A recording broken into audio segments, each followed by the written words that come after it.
अच्छा army officer बनना है और देश की सेवा करनी है।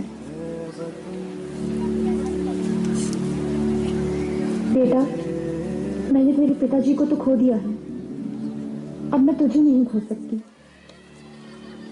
माँ, जैसे आप मेरी माँ हो वैसे धरती माँ भी मेरी माँ है और देश की सेवा करना मेरा फर्ज है।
क्रोधित है, पूरा देश आक्रोशित है और पूरा देश गुस्से से उमड़ रहा है। जम्मू कश्मीर के अवंतीपुरा में आतंकियों ने सीआरपीएफ के काफिले पर हमला किया है।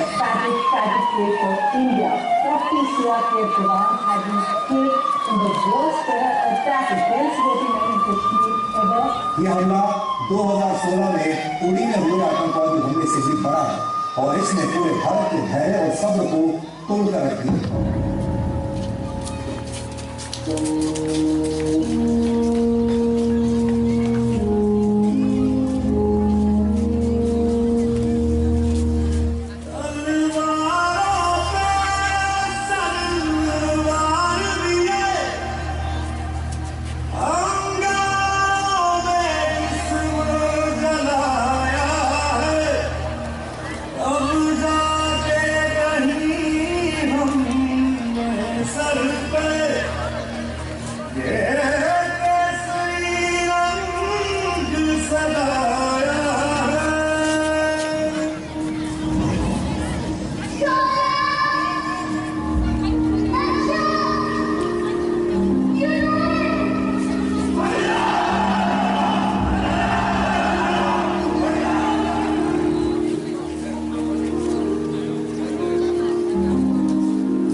है दिल की आरज़ू।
Yeah!